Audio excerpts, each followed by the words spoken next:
You live? Yeah, we are Live. live. Tweet this really quick. Okay. Hi, everyone. Welcome your first day on Periscope. Hello. I'm going to let everyone take some time to tune in. We're sort of just trying to, invited followers. That's interesting. Followers. Yeah. That's awesome. Yes. And you all should invite your followers. I was like, Hmm? you just like, Yep. cool. I'm going to tweet about that. Hey, Patty. Welcome back. Hi, everyone. Hello, everyone. I'm going to let everyone join in really quick. Give a little time for people to join in, and I'm going to do the basic intro before we start, which is I feel like so we're not going to hold it against you. So what we like to do on our show is, if you do have a question, we will have a Q&A at the end, because some of the questions I will be asking may get answered. Some of your questions may get answered already, so we try to keep the Q&A to the end, so please write it down. She's a dominatrix, so she says she likes setting rules. Yeah, we like rules and boundaries here. But I'll repeat it a few times, because I think you've experienced it too. There's a tendency for some maybe disrespectful questions to come in, and we just kind of ignore it. But my name is Mistress Lucy Sweetkill. We are in New York City. I am a professional dominatrix and one half of La Maison de Rouge, for those who are new to the show. And I will be interviewing so I want to make sure I'm pronouncing this correct. So you prefer Dr. Zhana? Zhana. Yes. Okay. There's no Y. No in Y. there. Yes. Zhana. Dr. Okay. Zhana. You must correct people all the time. Yep. Okay. I do. And it's okay. I like correcting people. See? Very dominant. I might have a dominant streak in me as well, yes. So for everyone who, some people who know you already, but for our audience who doesn't, I would like you to introduce yourself in a few different ways. Your name, pronouns, as well as any titles, such as what you do, or self-identifying titles that you would like people to know you as. All right. Well, hi, everyone. My name is Dr. Zhana, and it's not J-A-N-A. It's a good guess, but it's not. It's Z-H-A-N-A, and you can find my name in the title of the scope, the Dr. Zhana. My pronouns are she, her. I'm a professor of human sexuality at New York University. I'm a sex researcher with a PhD in developmental psych from Cornell, and now I teach human sexuality classes at NYU, and also do a lot of sex education outside of academia. So I do a podcast called The Science of Sex. I share new sex research. Yes, Koyo-ki-one. And I share sex research on my social media. I write for popular media. I do events, live events in New York. Many of them are streamed, so people can watch them elsewhere as well. I do sex coaching and one-on-one sex education. I do, oh my God, what else do I do? I do some YouTube. I used to do a lot of Periscope. I used to be sort of Periscope's #1 sex educator. I did daily scopes. I don't do that anymore. So I'm on Instagram a lot more. And come watch me on Instagram too. Awesome. So, okay. What else? What else did you want me to say? There were a lot of questions there that you asked. Just subtitles, I think you covered a lot. I covered a lot, yes. So we want to know your story in regards to how, the question we get a lot is that, how do people get to where they are, right? How did you become a dominatrix? How do you become a sex educator? And this is not something most people realize, when they're young. Those aren't really the norm options. They don't grow up to... When I was 5, I dreamed of being a ballerina and a dominatrix. Yeah. Yeah. And so, what was, can you start from the beginning of how you got into this career path? Sure. So I always knew I did not want to be a ballerina. I always knew I wanted to be a professor. Okay. Yeah, and that's because my dad was a professor of electrical engineering, so nothing to do with sex. But I watched that lifestyle. I knew what that lifestyle looked like. I knew you had a lot of flexibility in your hours. I knew you were your own boss. You could do whatever research you wanted to do. You could teach whatever classes you wanted to teach. And so I really wanted to be a professor. And I also, from a very young age, my dad had instilled all this love of science in me. And I was very always interested and hungry for knowledge. And so I knew from an early age I was going to be a professor. I was going to do a PhD. Now, I had no idea what that PhD was going to be in. So that came later. That came after puberty, after I realized that I was a very, very sexual child, and then teenager and young adult, and sexuality was a big part of who I was. And sometimes that fell outside the norms of what was acceptable in my relatively conservative, not religiously type conservative, because I grew up in an atheist country in Macedonia, at the time Yugoslavia. It was a socialist country, so there was no religion, but it was still relatively traditional in its views of, what's acceptable, what's not, and many of my desires and interests fell outside of that norm. Yeah. I was not heterosexual. I really liked casual sex. I didn't care about being married. I didn't want to learn how to cook because nobody would marry me or iron their clothes. And I was like, well, I don't care about if nobody wants to marry me because I can't cook, then I'll find someone who cooks, whatever. So there were a lot of things that I didn't fit in, and so that was very salient to me. Yeah. And when I was picking my major in college, I went for psych because I was fascinated in how people think and why they do the things that they do. And then I started doing some small research projects in the area of sexuality during my 4 years of undergrad. And then when time came to decide what I was going to do for my PhD, I knew I was going to go to the U.S. I always wanted to live in New York, so that was obvious to me that I had to go to New York. I didn't apply to any other countries or universities in any other countries, and I did not apply anywhere that wasn't a driving distance to New York. Wow. Yeah, it was all 4-hour drive, radius to New York. And so I was wondering, I was asking myself, what is the one thing that's going to keep your interest for the rest of your life? Because once you do a PhD in something, you're kind of stuck with that topic, unless you think of doing something completely different, and then those 5, 6, 7 years that you've spent doing this one thing are completely useless. You're basically throwing them away. And I didn't think I wanted to do that, so I tried to find something that I thought or had pretty good hunch that was going to be something that I was going to stay interested in for a long time, and sex was an obvious answer to that. So that's how you. Well, that's would you say? So okay. then, yeah. So that what got me into a PhD program. Okay. That was, even though it was in developmental psychology, it was focused on sexuality. So I looked for a professor in the psych department. So it had to be psych because that was my major. But then I looked for people who studied sexuality specifically, and then I went to work with those people saying, I want to do research on sexuality. Okay. So then I like how that, you kind of had this like one idea and you kind of really went for this passion you had. But I think it goes into, would you say, you said your sexuality and was always outside of the norm. Would you say that came with support or was very hard for you? That's a good question. It did not come with a lot of support. No way. When you grow up in a traditional environment, then in your sexuality, sexual desires, and especially behaviors, if you indulge in your sexual desires and they translate into behaviors and those fall outside the norm, then you're not going to get a lot of support. So I didn't get a lot of support, but for some reason I wasn't bothered by that very much. I had very thick skin from a very early age, and nothing really touched me.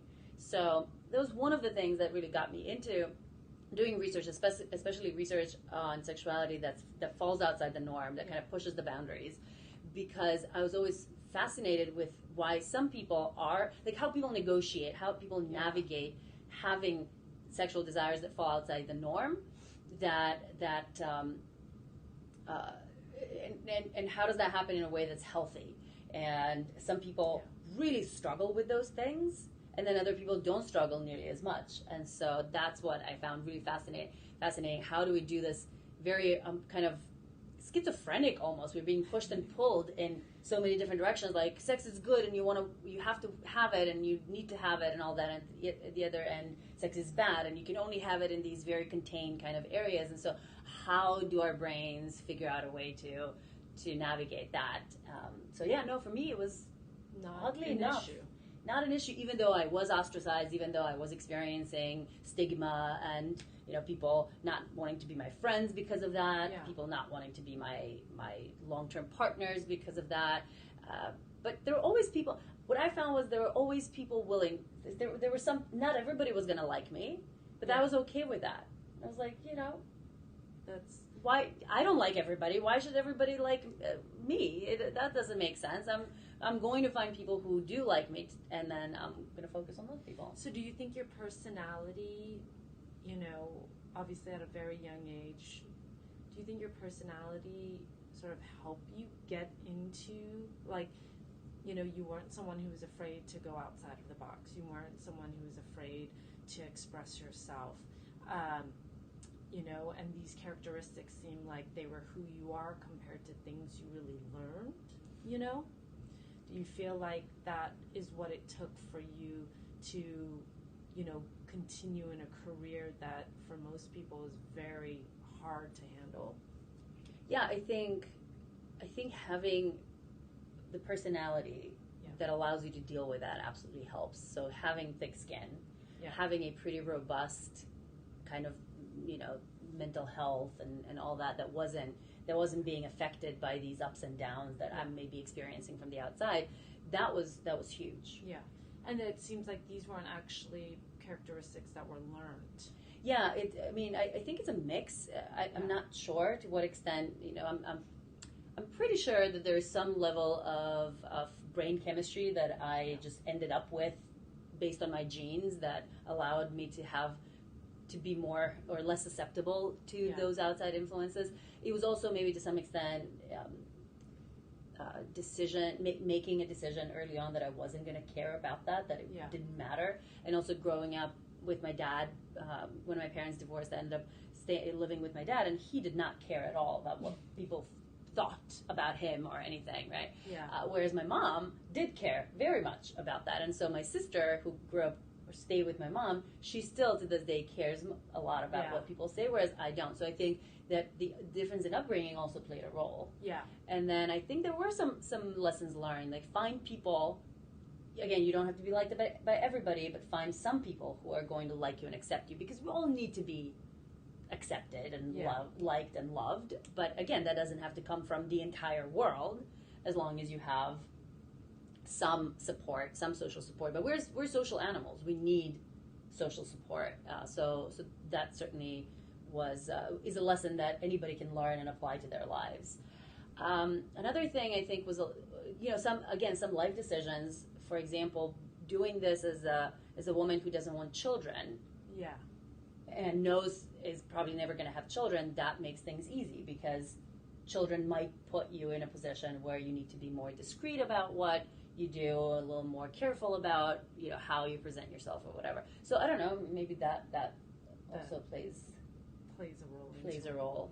Well, then let's go back into your sort of sexual history and exploration.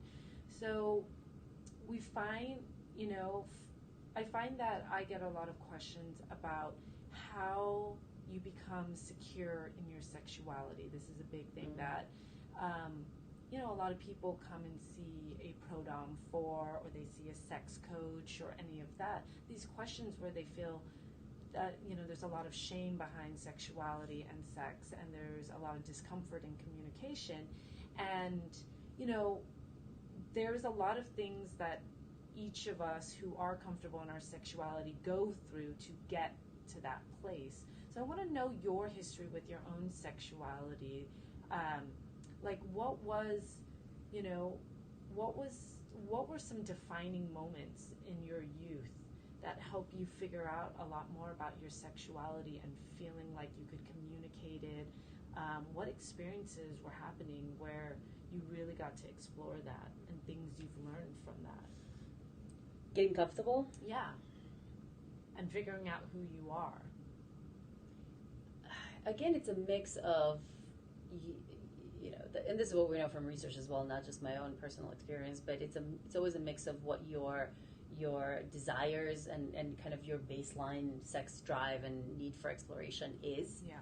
And as well as what your environment is like, and then what your personal experience within that environment are like. So, you know, some of us have higher sex drive to begin with, and if you're one of those people, you're much more likely to explore. Yeah. Than if you don't have a lot of Would you that. consider yourself that? Yeah, pretty high sex drive. You know, if you think of it as a bell curve, right, where a few people are on the low end, a few people are on the high end, most people are somewhere in the middle. Yeah.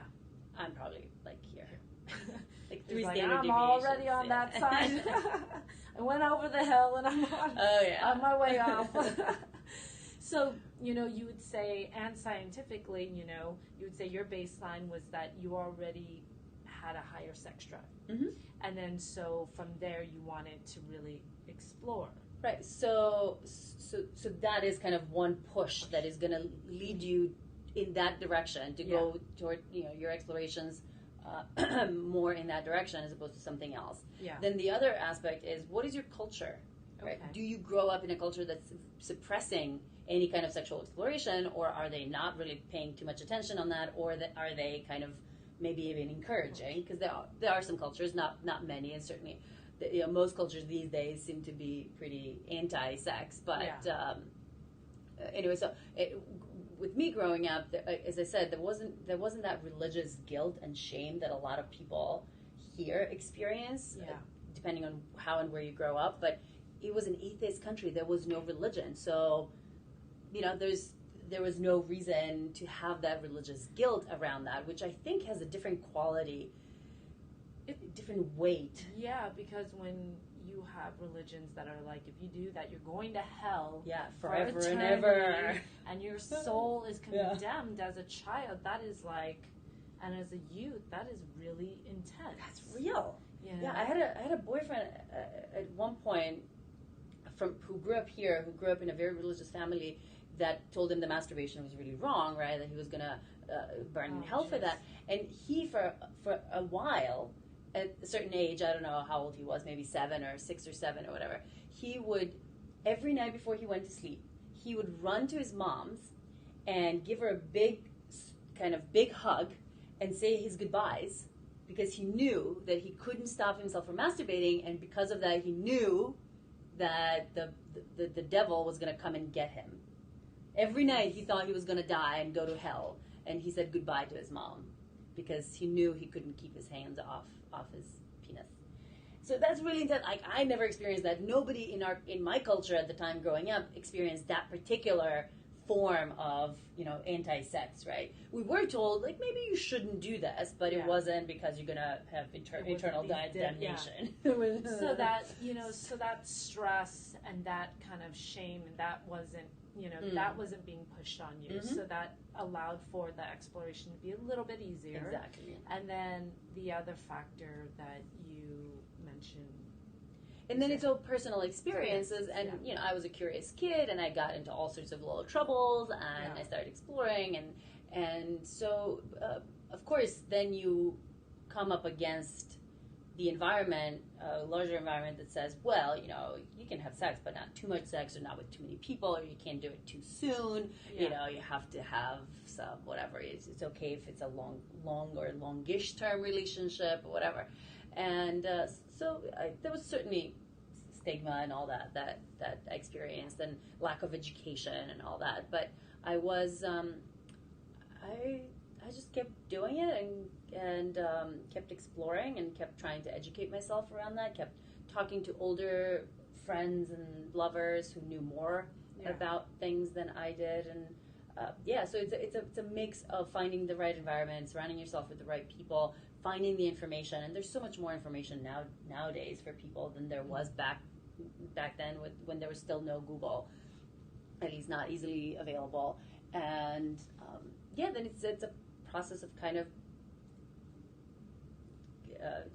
convincing yourself and talking to yourself that this is okay, that my sexual pleasure is worthy. And sometimes you need, depending on how big the damage is from growing up, then many people need therapists to work through things, whether more standard psychological mental health therapy or more sex therapy or pro-dom kind of therapy. Sex work, sex work kind of therapy. Did you find would you say that most of your personal experiences with lovers and the people you had, interacted with, were mostly positive? It was a mix, especially I think in my early days. It was a mix. Yeah. Because when you're younger, you don't necessarily know how to get your. You don't necessarily know exactly what you want, and then you don't necessarily know how to communicate that with partners. And so, as you get older, you learn more and more, and you can create the kinds of sexual encounters and environments that you want to create. But I would say that the vast majority of my experiences were pretty positive, even when I was younger. These days, like 99.99% of my sexual experiences are at least mediocre. You don't know, especially if it's new partners, especially if it's casual partners. The first time you have sex with a new partner, it might not be the best, amazing experience. So, which probably means I'm not going to do it again. But but they're not bad, negative. Yeah. Which we're going to leave questions to the end, but that was actually something I was going to ask you because right now there's this intersection of sex in different ways, right? Where you've got the rise of people exploring kink and BDSM, but you've also got the rise of people using the ideas within kink and BDSM, especially around consent, in this new sort of world that we have the Me Too movement, but then we also have people who are exploring and making mistakes, and a big part of our interviews a lot of times is asking people their stories, because I know I had lots of mistakes in my sexual past that definitely pushed up against, was that consent, was it not, and for me, there are aspects of my experience that I definitely was that was sexual abuse, and there's aspects that was me fumbling around trying to figure out myself, right? And the mistakes you sort of make, and what is that line, and what can, and so your own personal experiences with that, and then obviously being kind of a sex, educator too. What are your thoughts on that? Oh, that's a very, very big topic. We're not going to cover it all. I mean, I have so many thoughts on that. I do 2-hour classes on just that. So that's Do you find, let's go, do you find that, let's get into kink and BDSM then, and then sort of apply some of that. So would you identify yourself as someone who's kinky and within the community? Yes. Yeah. Somewhat kinky. Somewhat. Yeah. And can you define your kinks and your relationship to BDSM? I've sort of gone in and out at times in that community and in those identifications. When I do, with most of my partners, I don't do any kind of DS. So most of my sexual interactions are on that no DS in any way. And then when I do, there are some people who just get that out of me and have that kind of reaction or interest with, and in those interactions, I'm the dominant, and then I'll play with people who are submissive. But that's and so if anything, yeah, I'm a very dominant personality, assertive, and all that, and so that kind of comes through in my sexual interactions sometimes as well. I don't really sub. I've tried; it doesn't quite work for me. And and then there are a couple of sort of more fetishes that you could do, whether with DS or non-DS, that that I'd be into, but we're not going to get into the specifics of those. You find what those are if you're lucky. Playing with me. If you're lucky. Oh, I mean, so, if that's of interest. Yeah. Do you remember your first memory of playing with either fetish or kink or a DS dynamic? Yes, I do, because it was as an adult. It wasn't something that I really kind of grew up desiring or fantasizing about. Yeah, it's definitely something that has come on later as an adult, as I've learned about some of these different things that are out there, and then a lot of that happened with one long-term submissive partner that I had over a year and a half of a live-in 24/7 situation. Wow. And so a lot of me figuring out what within that entire planet of kink that exists, what are the things that I like and don't like, and but yeah, that was all kind of in my mid-20s is when a lot of that happened, and a lot of it was through that one partner. What did you learn, and what were some of maybe the mistakes you made that you think other people could learn from? Yeah, God. When I came into BDSM, when I was mid-20s, I thought I'd done everything sexual there was to do. And I'd done so many things, so many different people, different kinds of interactions and all that. It's like, I'm sure there's something left to learn, but it can't be that much. And then I discovered kink.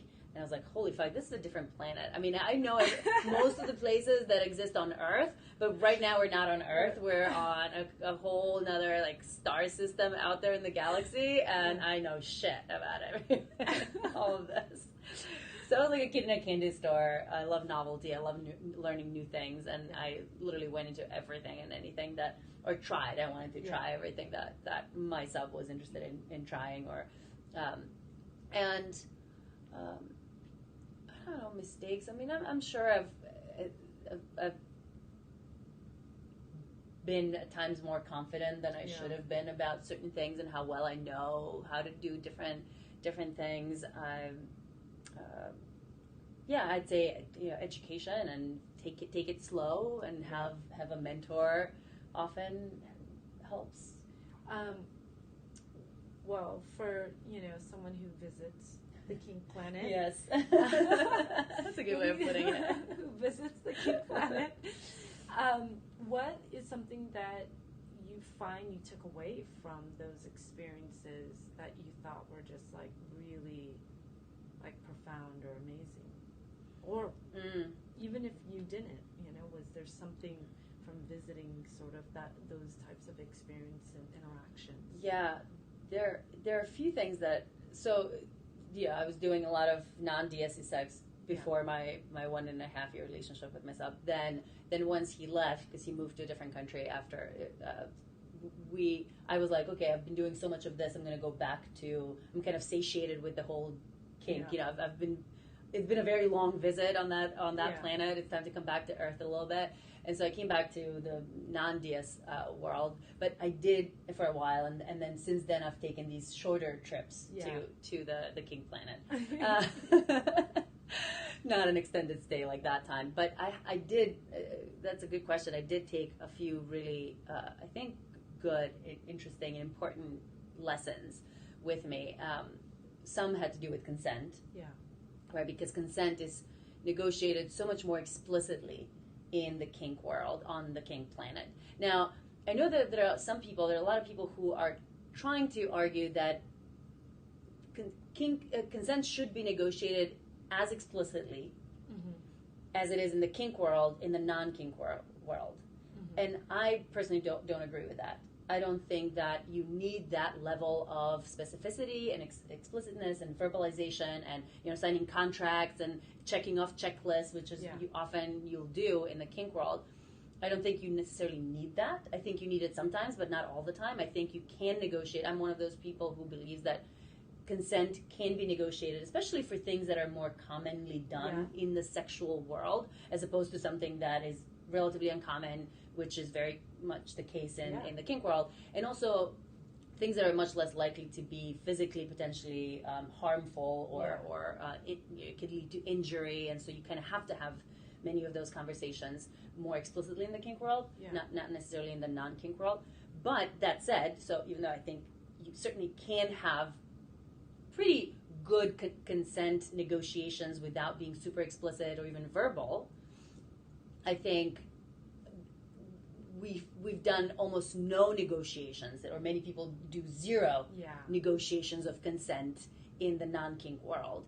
And so I definitely brought some of that awareness of the importance of consent and how you can negotiate it, even if it is somewhat nonverbal, that there are these kind of little games that you can play and kind of build it up slowly and ask people, even if it's not verbal, right? And get their yes, again, even if it's not verbal, before you move on to the next thing. And also being more aware and capable of reading or attentive to other people's subtle signs of lack of consent. Yes. Which, and again, in the kink world, even though very, very often you explicitly have these discussions, this is what we're going to do, this is what we're not going to do, and whatnot, you still, as you're doing a scene, you feel certain things, right? There's a lot of attention being placed because there's so many things that add on that they may get to a point where you have to be able to like feel it or read it to be like, okay, I need to back off. Even though we said yes to this, it looks like I need to back off. At least for a little bit. At least right now. Maybe we can come back to it in a bit, but for the time being, it seems like we need to back off. And as being on the dominant side of things, you are the person in power and the submissive, which I think is very often the position that men and women have in heterosexual relationships in the non-kink world. But you get to see how the sub wants to please you. The sub doesn't want to say no. The sub kind of feels like they committed. They already led you on to that you were going to do these things and that they were okay with you doing these things. But there are these subtle signs of like, and so that's another thing that I took from that, and being able to back off. Because again, I am, even though in most of my vanilla interactions, we don't do DS, I'm not the dominant, but I am a very dominant person. So I have found myself, after being in the kink world, I realized that I'd sometimes been a little coercive, verbally coercive, not physically coercive with my partners, but I have done some of those, like, oh, come on, come on, like, just a little, just the tip kind of thing. I've done those sometimes. I've done just the tip with mine. It has certainly happened, and so that had given me a lot of upgrades on my own behavior around consent, and so that was one big lesson that I took from it. Another one, do you want to do something a little more on the consent side, or do you want me to keep going on the next one? Next one. Okay. Yeah. The next one has been about aftercare. Yeah. About connecting with your partners after the fact, right? And in kink, there's this very codified, if you will, part of the experience that doesn't end with the the orgasm or whenever we end the sexual part of things. Yeah. But there is this period, and it can be a brief one or it can be a prolonged one, of aftercare, and that's something that we often, especially in casual interactions, don't do very often. Yes. And as someone who was particularly, most of my research has been done on casual sex and non-monogamous relationships and all that, and in casual sex, that's something that I've tried to bring in both in my own personal interactions more, and kind of coach and encourage my partners to do, both with me and with other people that they're interacting with casually, but also do incorporate that into my education around how casual sex can be done well and in a healthy way, and in a way that everybody walks away from feeling better about what they did. And so, I think you make a really great point with that of aftercare. I see it's something that I advise people doing in just sort of their life, like when they interact with when they have any interaction, like here's an experience I'm going through, whether it's BDSM or not, and what can I do to analyze it, understand it, have a bit of self-care as well. And in the casual kind of sex or in the non-kink world, there definitely needs to be more of that, And even if you're never going to see that person again, just kind of sending one text at the afterwards or the next day saying thank you for that. Yeah. Or even just a 5-minute cuddle session at the end of it. Just some level of connection to say thank you. This may have been amazing, and if so, say it. And this might not have been amazing, but still, moment of kind of thanking each other or closing that loop so that that person can walk away from the experience feeling like, this was okay, even if it wasn't the greatest thing in the world, which sometimes it doesn't, especially in casual interactions, as we said earlier, right? You don't know. Maybe your bodies are just not very compatible. Maybe your styles of sex are not compatible. It's nice to know. Like if you think you're gonna have that chemistry, you don't. But sometimes people need to know too. Like, that was, okay. I think that information needs to be more out there, because I think we get a lot of, like, in heterosexual interactions, you get a lot of women who don't orgasm, who don't get satisfied, who don't anything, and the guy is just off his way, thinking that he created all these wonderful memories for someone, and you're just like, sucked. Yeah.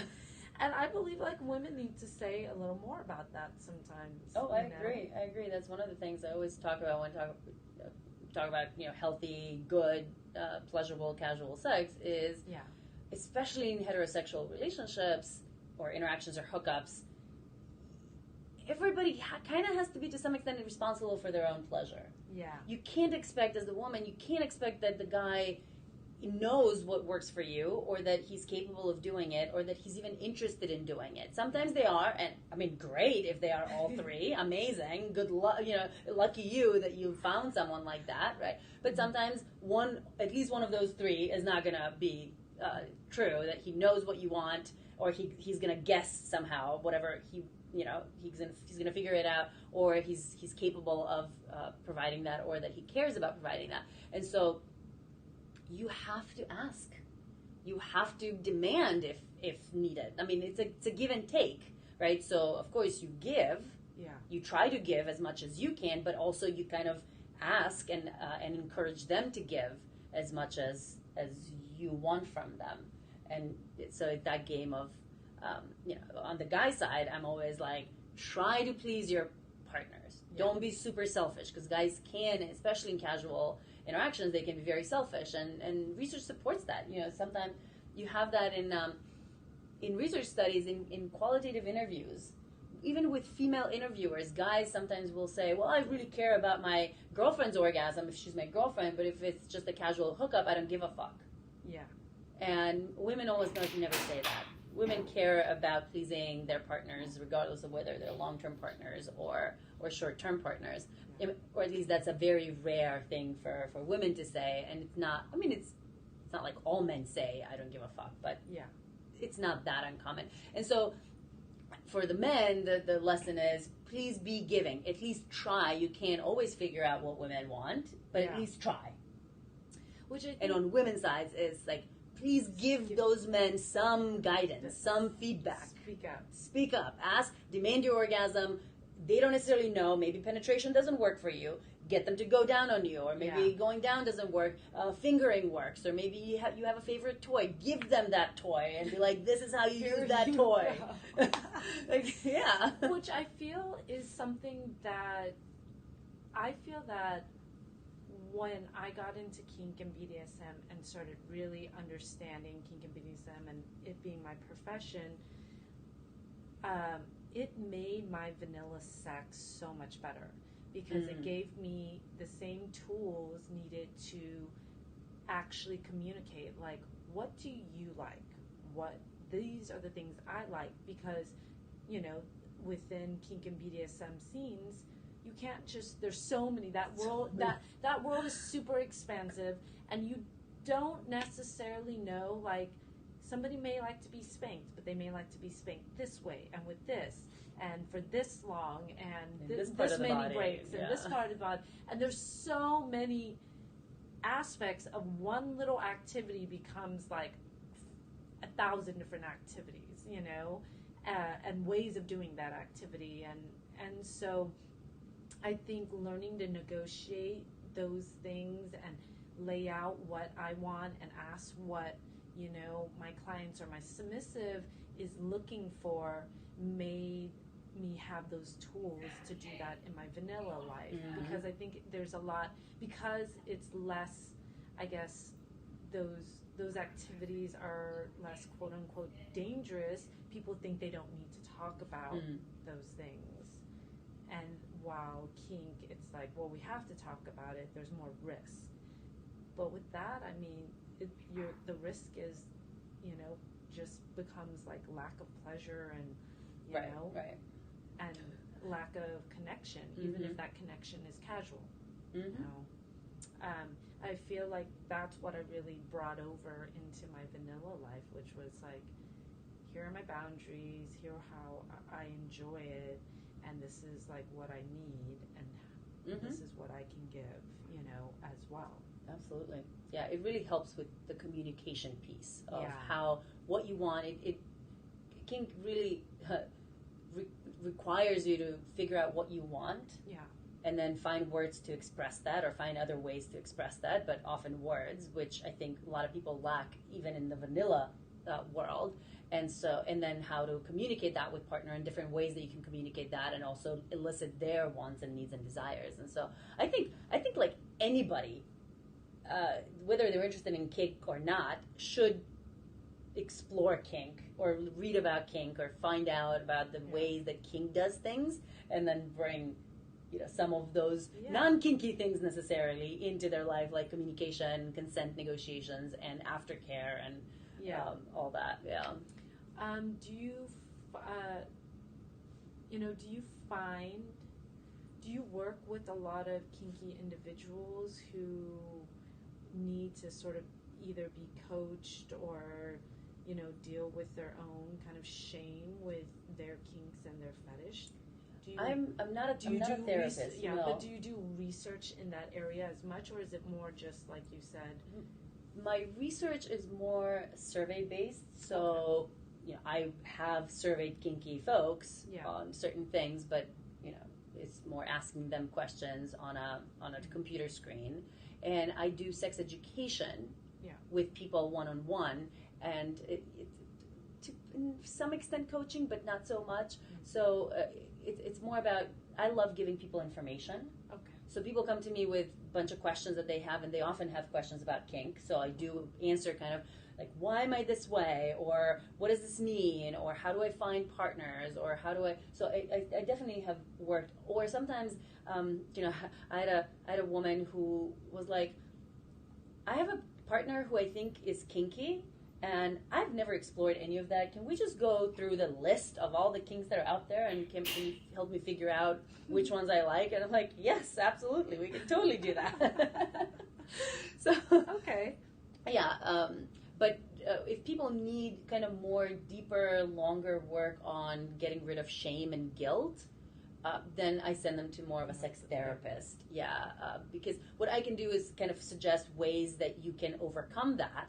Yeah. By finding community, by getting education, by reading books, or, you know, talking to some people, and talking to a therapist being one of them. But I don't do therapy. So you prefer to focus on giving them like the more science information and getting the actual research that you know you've done, or you know you've read about or studied, to be like, here like what we know.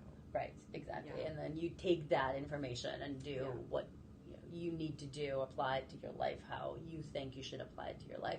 I also, there is a process that I really enjoy doing of helping people kind of take them through all the different, because very often people don't know what are all the options that I should ask myself about when it comes to figuring out what I want sexually and how I should live my life sexually speaking. So there is a process that I've devised, if you will, that I call the sexual authenticity model that it really kind of is complex, but it guides you through all the different aspects of your desires, of your values, and your actual behaviors.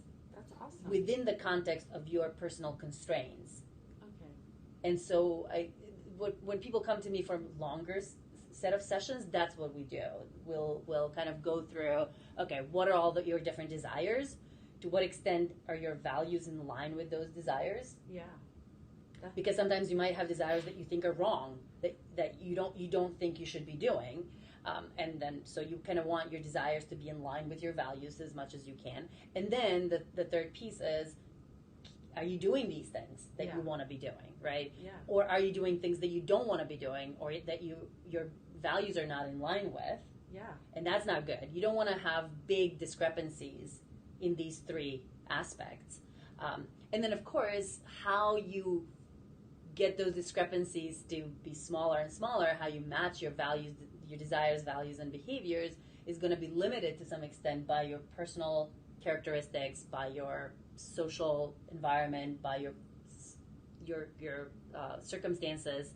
Let's say you figure out that you're someone who wants sexual novelty like crazy. You want to have hundreds of partners, yet you're married to someone who wants a monogamous relationship. Like, that's a constraint on your behavior that someone with the same level of desire to have multiple partners who's not married is not going to have. So then the next step, once you figure out what are your desires, what are your values, and what are your current behaviors, and what are the behaviors that would make you happy, then it's, okay, how do we get there given your specific set of constraints and kind of...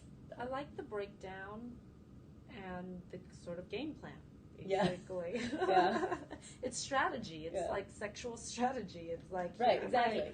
Here's where I am. Here's my, you know, like what I'm capable of, and then like let's create a strategy, because I think that's super important. I feel like that's a lot of what we do in pro-dom work too. Of like, here are your interests, but sometimes your fantasies are over here and your body and your mind are over here, and we need to sort of get you to that place, but it's going to take time, and breaking that down in so many ways, and what we've got to the different avenues to go to and explore. I think that's super helpful. Yeah. That's amazing. Yeah. Do you want to leave room for questions? Yeah, I'm going to have people ask questions. I'm going to allow you guys to ask questions while you explain. You have a podcast? Yeah. So as we allow people to ask questions, can you just tell people about your podcast and what it covers? Sure. The podcast is called the Science of Sex Podcast. You can find it on wherever you find your podcast, iTunes, Stitcher, I don't know, Google Play. Where do people find podcasts? I don't know. Or you just go to the website called scienceofsexpodcast.com. And it's a podcast that I do together with a radio show personality called Joe Pardavilla, and we mostly discuss new science of sex research, and we have researchers on the podcast as interviewees that will talk about their specific research. So we try to stay close to the research, but we also discuss some current topics and whatnot. I'm from Macedonia, which is a small country in Southeast Europe that used to be part of Yugoslavia, which does not exist anymore. And where are you from? I am actually from California. Can NYU students come see you to ask for advice on how to get involved in BDSM? Is that for... I'm not sure who that is for. I'm a pro-dom, so yes. Anyone can see you. So yes, you can hire me. I do consultations about kink and BDSM. I also do mentoring, and I guide couples as well in their own sexual exploration who want to learn how to do BDSM correctly and safely. I enjoy working with couples, so that is possible. And I guess I guess what you just explained, if you are in a situation where you don't really know about BDSM and want to have a little bit of knowledge. Yeah, absolutely. You can definitely hire me for that too, or ask questions. Yeah, but probably shouldn't come to my office hours to ask about how to get involved in kink. I'm not sure what the ethics of that for NYU is. Yeah, I don't know if you can do that. Maybe, I don't know. But for any of you, okay, what is your experience with kink? Oh, we already talked about that. So this this broadcast will actually be up on the La Maison de Rouge profile, and it will stay there. So you can actually rewatch this and get that question for those of you who have joined later and maybe missed a good portion of this interview. Any other questions out there? While somebody comes up with a question, we like to do a little fun one at the end of our interviews, which is your vices and virtues. Tips for the best yeah, again, that's something you can reach out to me and hire me to talk about that. But what is your I don't have any vices, tips for best feminization. Your vices and virtues. My vices and virtues. You didn't prep me for this one. Well, we can prep you for it. It's always fun to. Oh, Patty, you're so welcome. Come back to Instagram. I do a lot more Instagram stuff these days than, obviously I'm no longer in Periscope, but yes. Vices. What even qualifies as a vice? Like, I don't drink too much. I don't do drugs too much. I don't smoke. I eat a lot of popcorn. Does that qualify as a vice? Or maybe something you do that's just kind of bad. Like, as a dom, there's a lot of vices we have. What's your vice? Hurting people. Hurting people. I mean, I sometimes do that, but that's not something I do all the time. Actually, one of my, it's definitely a vice that I should not do. Like, it's a funny one, which is I love scaring people, like, to the point where it definitely is not okay. Like, I definitely have given people certain panic attacks, especially if they're older. I love to just scare people. I think it's super funny. It's usually really messed up, but I'll do it all the time to everyone. And I find, like, some people are like, that's fucked up. But it's something that I love, like, deeply. Like, it's kind of cruel, but I still really love it. I don't have a vice like that. And then, what is one of your regrets? I guess that's an interesting. I guess. What's a regret? I mean, I have some professional regrets, like focusing on too many things at once and not finding that one or maybe two or three things that I should really focus all of my attention to. Yeah. And so spreading myself too thin. I did that during my PhD. I took on way too many research projects, and many of them never got finished because of that. And then I've done that as a sex educator with trying to do everything and not necessarily focusing as much or continuing to do one thing. So it's probably my greatest professional regret. Can you repeat please some of the tips? Oh my God, J-Bay, you have to stop pestering people in the scope and pestering us as well. If you care about feminization, there's a pro dom here, hire her privately, okay? And Patty is not going to talk to you in private. She said that like 17 times. Not casually. You may reach out to us. We have a website. What is one or two? Is that the name of your La Maison de Rouge? Is that the name of your dungeon? We haven't really named. It's included into our company, but it's not specifically like the name of our dungeon in that sense. Okay, so if they wanted to hire you for pro dom sessions, they would just reach out to Lucy Sweetkill on everything. You can find Lucy Sweetkill. It's a very, unconventional name. So nobody else will have that, and all my stuff comes up. So Twitter, Instagram, websites, Periscopes, interviews I've done. I was on Slut Ever as well. So love Carly. yeah, so we were both on it. So yes, we have both been on it. What is one or two sex advice you would give? Like, that's very broad. Sex advice in regards to exploration and communication.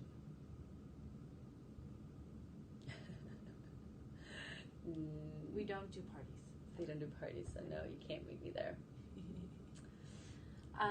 Like, what is an advice you'd give for those who are looking to explore? Like, what is maybe a thing they should keep in mind, or maybe a healthy advice of exploring? And then, what is a good advice about learning a better way of communicating?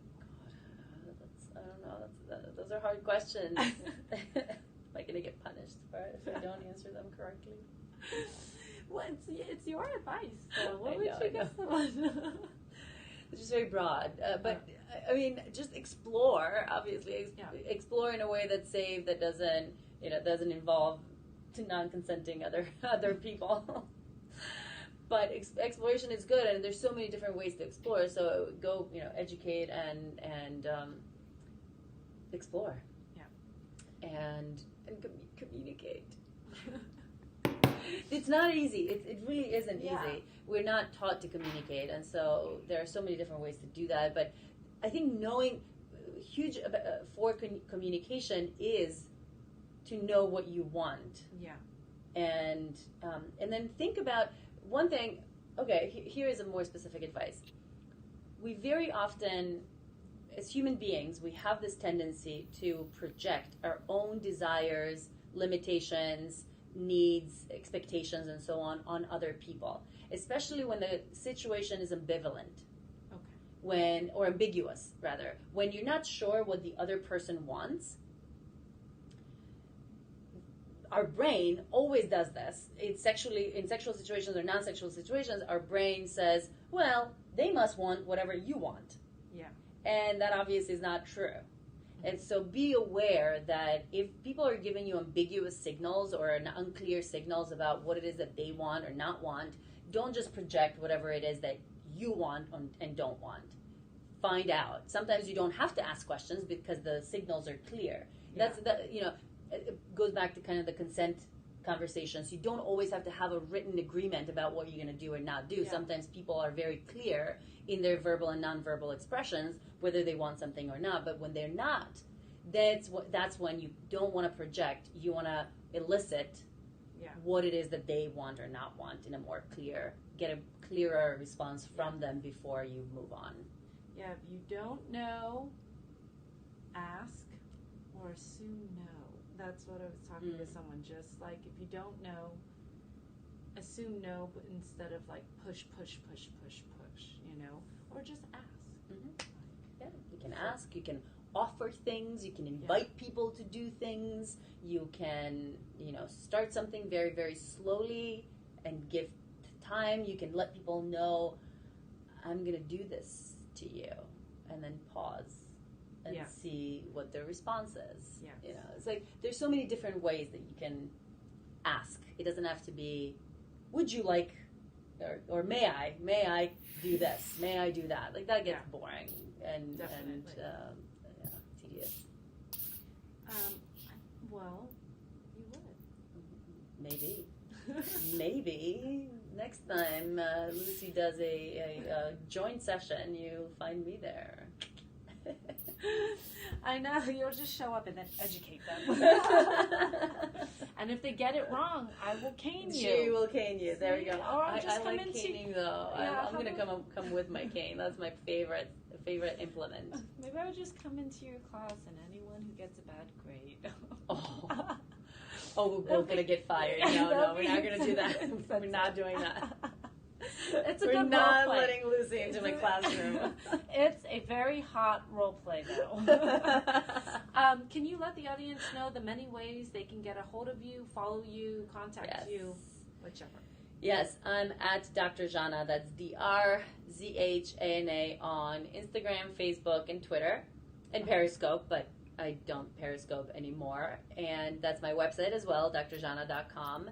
And I also have the casualsexproject.com if you want to read stories of hookups or submit your own stories of hookups. That's my other and then the Science of Sex podcast as a podcast with a Z, J-Bay, Dr. Zhana, not C, but almost there. So yeah, come connect with me, ask questions, and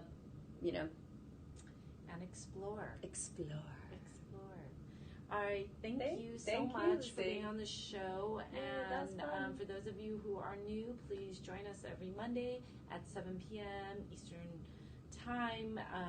We cover a lot of topics, interview a lot of interesting people, and we will see you next time. Yay. Bye. Bye.